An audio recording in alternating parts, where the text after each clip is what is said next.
because the greatest wealth you could have was lots of relatives and people. In the early modern times, the greatest wealth you can have is wealth. So it moves closer to the windows, and the high status seat is there on the corner for you two. The blue jackets has now the highest status. Yeah, you. So the greatest wealth is wealth. Often there's a cupboard next to the high seat with the initials of whoever built the farm, often the husband. This house is a bit unusual because it has two cupboards with two initials. And this was built just for a wedding. They were so rich they could afford to build a house for their reception. Very uncommon.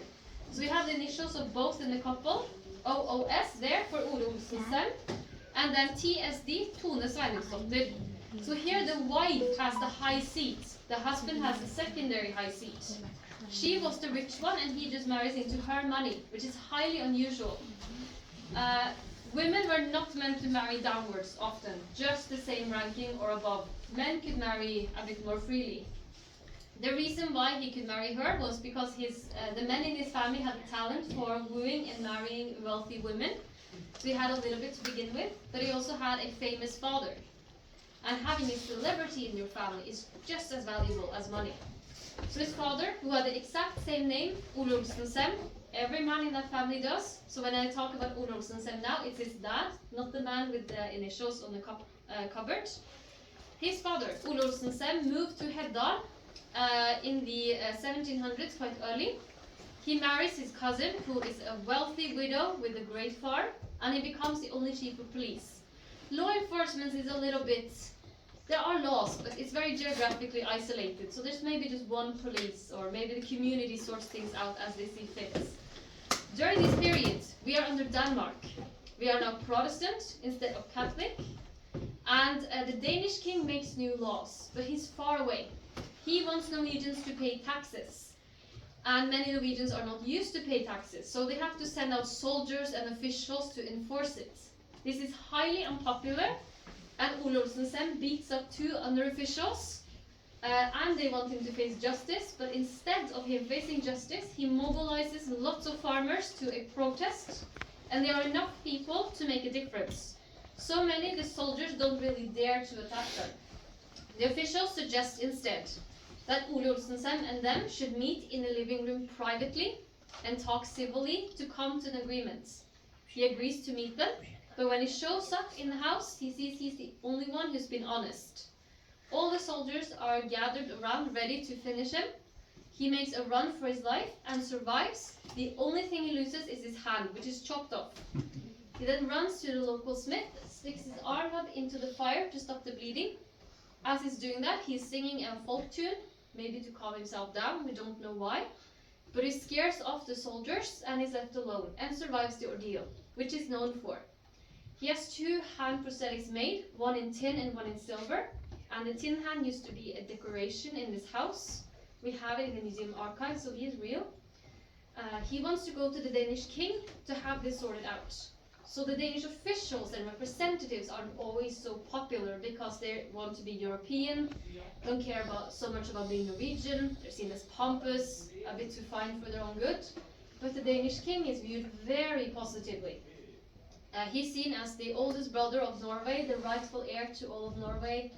Often if they have grievances, they will send him letters, and if he reads them, rarely, but if he does, he will often reply and actually fix the problem as well. He's an enlightened king. He's the only ruler, but he rules for the good of the people. So logically he goes there. The captain who took his hand has come earlier and told a lie, so the Danish king doesn't actually care to listen. But all Ole Olsen-Sem does is remove his prosthetic, show the nub, saying this is what your men are doing. And that's hard to argue with. So it says, what can I do? And Ole Olsen-Sem suggests nothing, just that they are removed from our town. And they are. So he's famous for fighting off corrupt officials. He's also very famous for being the most corrupt himself, otherwise. So throughout his career as chief of police, he acquires half of every single farm in Heddal, without people really saying they want to give said farm. He then remarries when his wife dies. His new wife is 15 years old. He is very much not.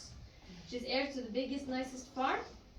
His new father-in-law is still quite healthy, probably younger than himself, doesn't want to hand over the farm just yet, but he's found in the river drowned a bit later, and the main suspect is the only chief of police. He investigates himself and learns he's innocent and gets the farm. So that is, but his dad, because his dad did all his maneuvering, marrying strategically, Ole Olsensen could marry Tone Sveiningsdotter. And this house is all about flaunting the wealth this family has, not just in sagas and legends, but materially as well.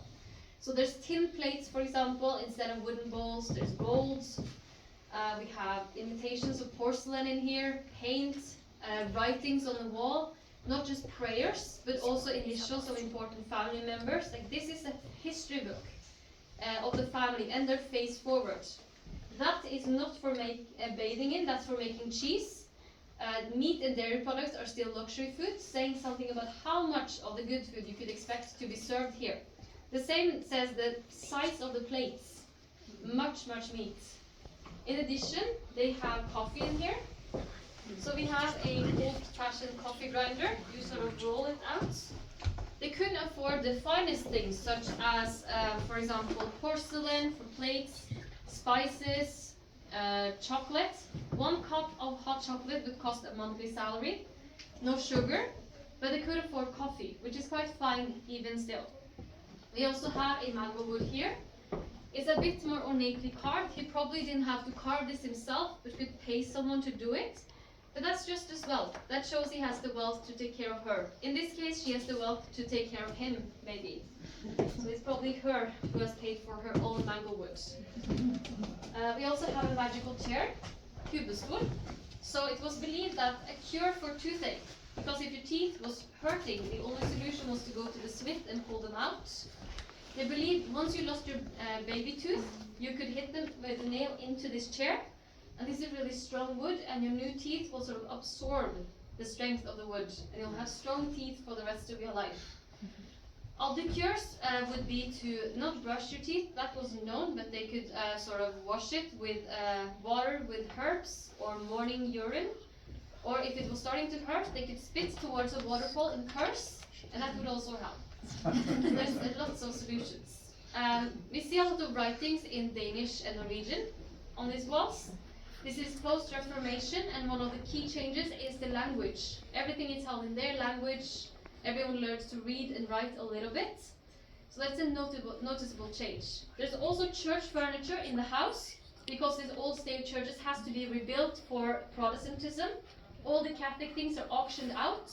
Many grab what they need and just turn it into furniture. So we find a lot of it here. What was the last thing?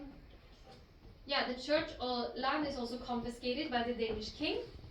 It's distributed to Norwegian farmers, and now more farmers own the land they farm on. So there's also a lot of social mobility for a short time, and many are wealthier than before, which is another reason we see a change in furniture.